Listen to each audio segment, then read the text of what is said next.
tiny. You think, how can he possibly breathe through that? A little nose, you know. There was one thing in particular that he did. He had a big bowl of M&Ms, like, so he had thousands of packets in this massive bowl, and I can't remember what colour it was, but there was definitely one colour had to be taken out, which we found really odd, because he said, no, I don't want any of that colour. Today Lauren is in good health. The memories of Michael's visit are still etched on her mind. There you go. Let's go.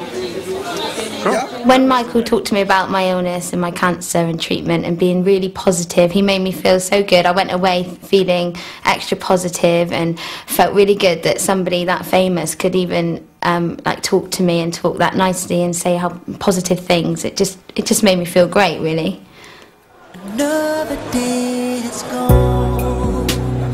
I'm still all alone. Back in London, Michael had one last appointment in his diary before flying back to the States, a shopping trip to Harrods. He wanted to see the memorial that Mohammed built, created for Diana and Dodi. So we went down the escalator and he stood there and there was silence, and he was so sad. Michael loved Diana and he was a good friend of Dodi, and I think it was the first time that he saw this memorial. It was a very touching moment. I looked into his face and yeah, he just stood there, and Mohammed was also very sad. I had long conversations with Michael about Diana. He just was in love with her. No doubt. He was in love with Diana. This is the memorial, as you can see.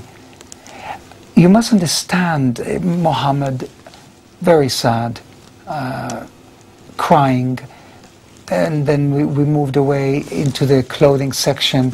Michael liked this shirt, so he took it off the mannequin, and Mohammed gave him the shirt. Look, Turco. And I don't know why I bent a spoon for Michael here. Somebody wanted me to bend a spoon. That's music. This is in the antique section of Harrods, and there was this weird, bizarre antique reading chair. Michael sat in it. In the music section, the DVD and CD section, I discovered a box with 100 most renowned and famous pianists, and I noticed that one of my closest friends, Byron Janis, who lives in New York, his name was on the box, so his CD was in there. So I called Byron and I said, Byron, here is Michael, talk to him. Hi Byron. Hi Michael, how you doing? How are you doing? We're sitting here looking at this really incredible box. It's a huge, and this is a great honor for to have you in there. It's amazing. Yeah, it's a huge thing. It really is. It's like a big. They got a lot of pianists in 100 years, I guess. Yeah, it's a great honor for you. It's amazing. But look, Michael takes his time. This is the miracle of Michael Jackson. He had time for everyone, no matter who, what position, who they were.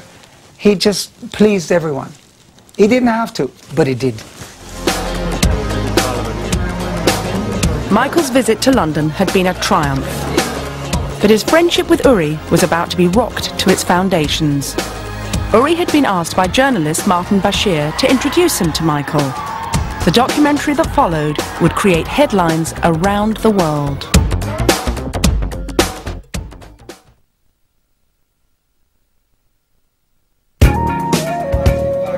In 2002, Uri Geller and Michael Jackson were firm friends. Michael had visited Uri twice. He'd even been best man when Uri renewed his wedding vows. But 3 years earlier, during one of their first meetings, Uri had wanted to put his mind at rest about child abuse allegations made against Michael. In the last half hour, Michael Jackson's lawyers have agreed a huge cash settlement with the boy who says the singer abused him. In 1993, Michael had been accused of molesting a 13-year-old boy, Geordie Chandler. And as Uri prepared to embark on a friendship with Michael, he found an opportunity to ask him about those allegations. He said to me suddenly, this mind power that you have, Uri Geller,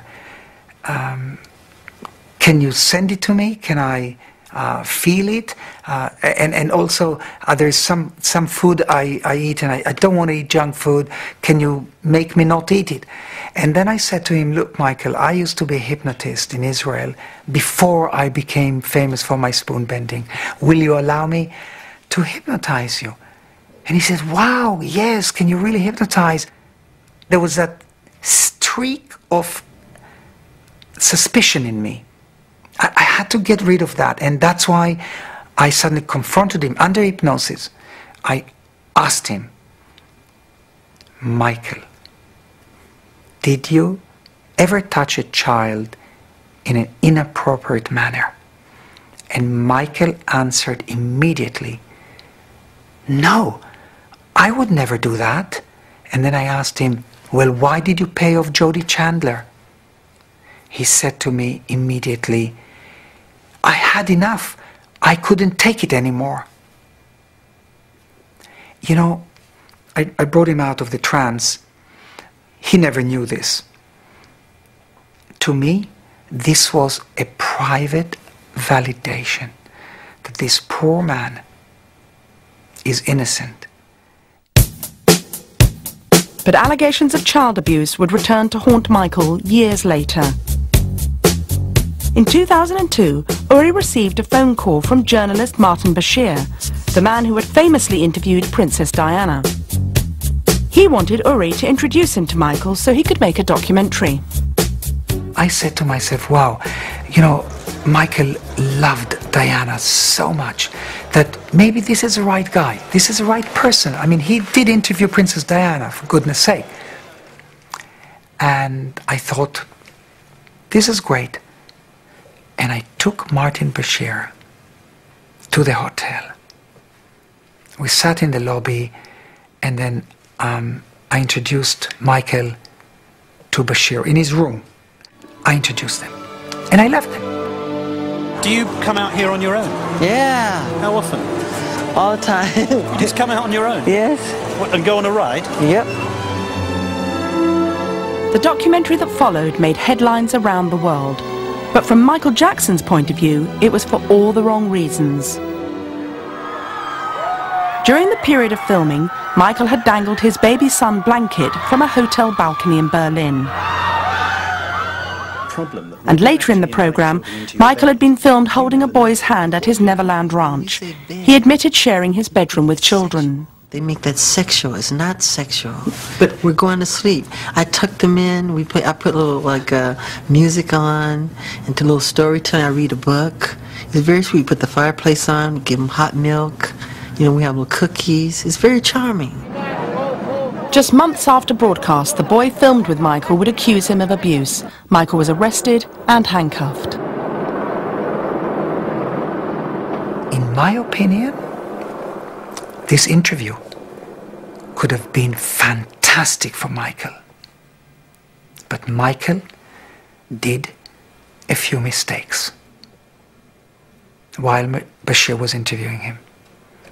One, he sat there with this kid, holding hands, very innocently, very lovingly, not thinking what I've told him so many times, that the world doesn't see that the right way. The world gets suspicious. It's unacceptable. Two, that Michael said something about the kids, tucking them in bed, giving them milk, and he doesn't say it's totally innocent, because it was innocent. Michael was saying the truth, not thinking that the world doesn't see it that way. During the trial that followed in 2005, the star looked frail, the strain on him evident.